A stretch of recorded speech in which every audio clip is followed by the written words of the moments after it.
क्या आप जानते हैं भगवान शिव जिन्हें भोलेनाथ भी कहा जाता है,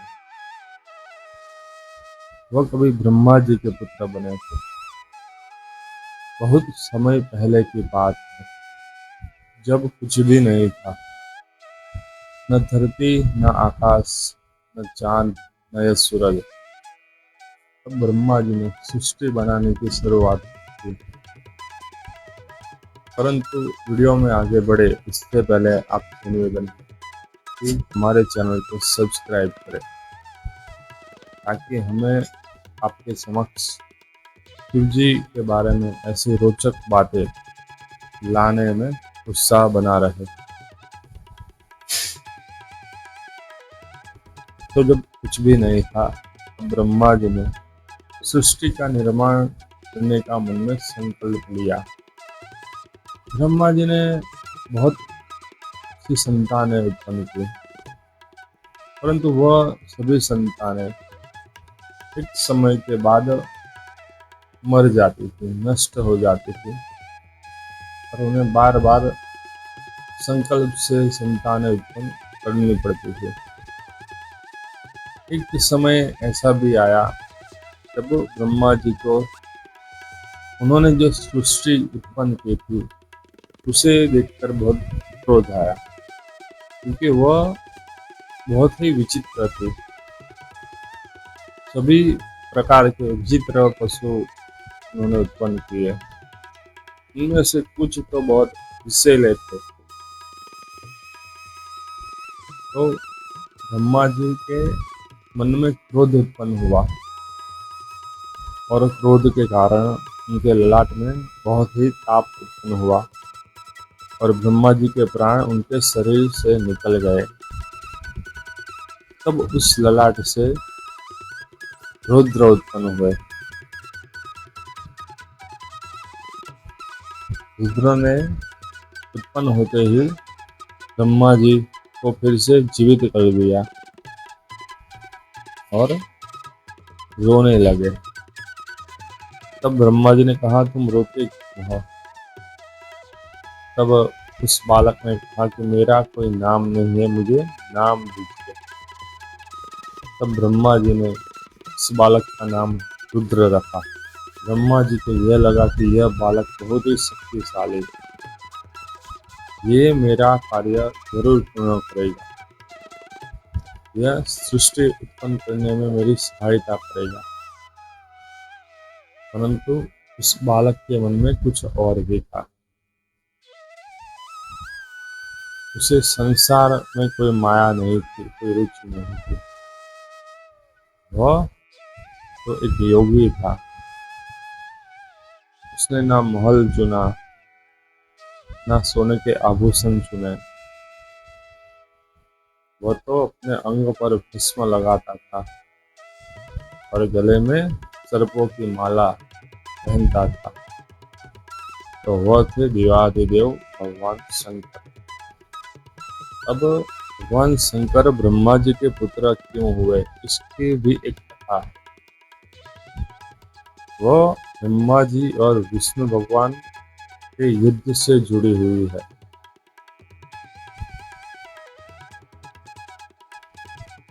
सृष्टि के आरंभ में कुछ भी नहीं था।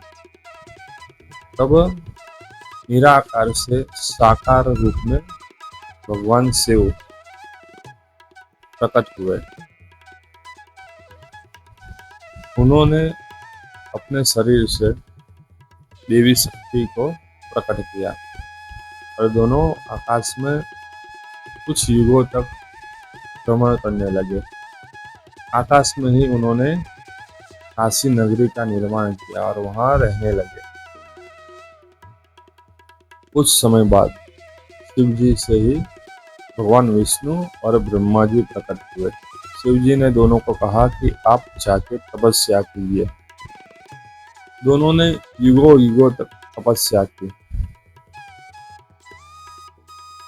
जब दोनों की तपस्या पूर्ण हुई, तब शिव जी की माया के कारण वह पहले जो हुआ था वह सभी भूल गए।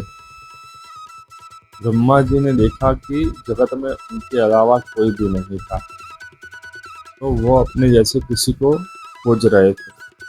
तो उन्होंने भगवान विष्णु को देखा।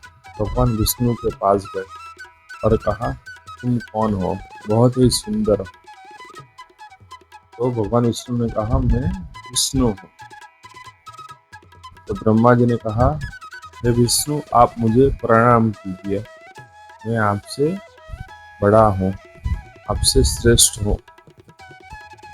और यह कहकर ब्रह्मा जी ने विराट रूप धारण किया और सारे लोगों को अपने शरीर में विष्णु भगवान को दिखाया। तब विष्णु भगवान ने भी कहा, ये तो मेरे अंदर भी है। और विष्णु भगवान ने विराट रूप धारण किया और ब्रह्मा जी सूक्ष्म रूप धारण करके भगवान विष्णु के देह के अंदर चले गए। ब्रह्मा जी ने वो सब वहाँ पाया जो उनके शरीर में था। वही लोग जो ब्रह्मा जी के शरीर में थे, वो सारे लोग ब्रह्मा जी ने विष्णु भगवान के शरीर में पाए।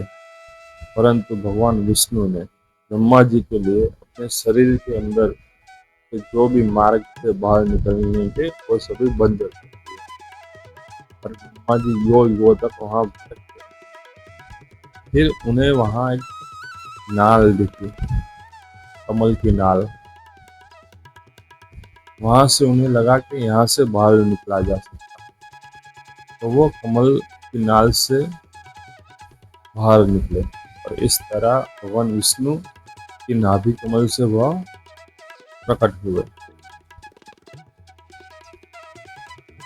तो इसलिए ब्रह्मा जी को भगवान विष्णु का पुत्र भी कहा जाता है। तब फिर से भगवान विष्णु एवं ब्रह्मा जी के मध्य विवाद हो गया कि कौन श्रेष्ठ है।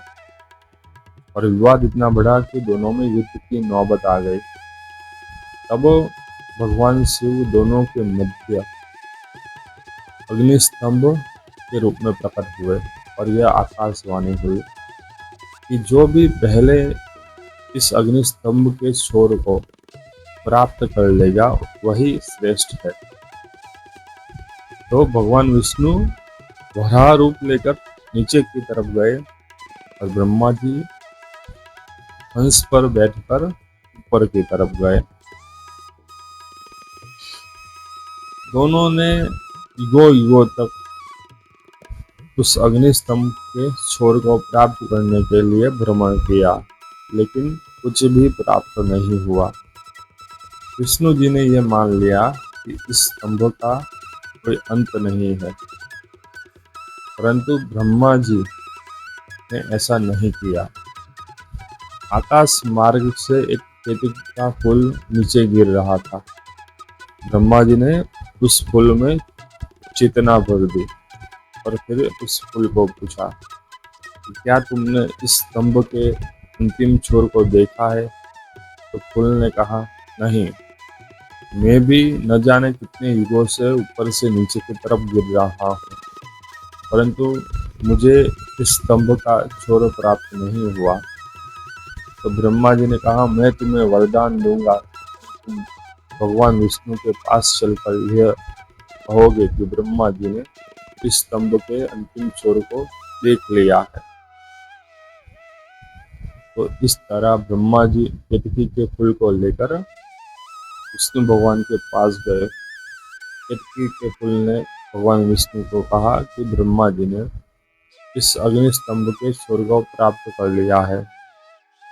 जब भगवान विष्णु ने यह बात मानकर ब्रह्मा जी की पूजा आरंभ की, तभी उस अग्नि स्तंभ से भगवान शिव प्रकट हुए और उन्होंने क्रोध करके ब्रह्मा जी से कहा कि आपने असत्य बोला है, आपने इस स्तंभ का छोर प्राप्त नहीं किया है, क्योंकि यह स्तंभ मेरा ही स्वरूप है,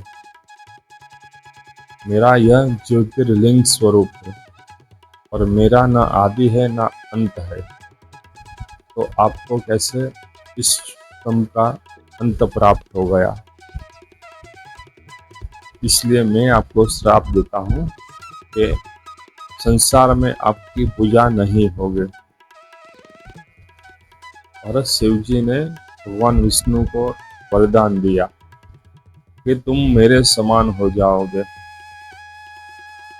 जब भी अधर्म बढ़ेगा तो संसार की रक्षा के लिए तुम अवतार लोगे और तुम्हारे सभी अवतार मेरे परम भक्त होंगे और तुम्हारी लोग मेरे समान पूजा करेंगे। तुम सभी प्रकार से मेरे समान ही हो जाओगे। उसके बाद ब्रह्मा जी ने शिव जी से क्षमा मांगी और उनकी स्तुति की। तब क्षमा करते हुए शिव जी ने ब्रह्मा जी को वरदान दिया कि एक समय आएगा जब मैं तुम्हारे पुत्र स्वरूप में प्रकट होऊंगा और पृथ्वी पर एक स्थान पर तुम्हारी पूजा होगी। वह पुष्कर तीर्थ नाम से प्रख्यात होगा और उसे सभी तीर्थों में सबसे बड़ा माना जाएगा। तो मित्रों, इस तरह भगवान शिव ने ब्रह्मा जी को यह वरदान दिया था कि वह ब्रह्मा जी के पुत्र बनेंगे।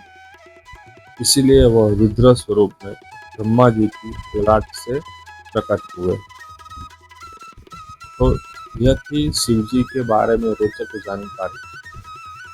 आपको ये जानकारी कैसी लगी कमेंट में हमें जरूर बताइए और हमारे चैनल ज्ञान गुण सागर को सब्सक्राइब कीजिए।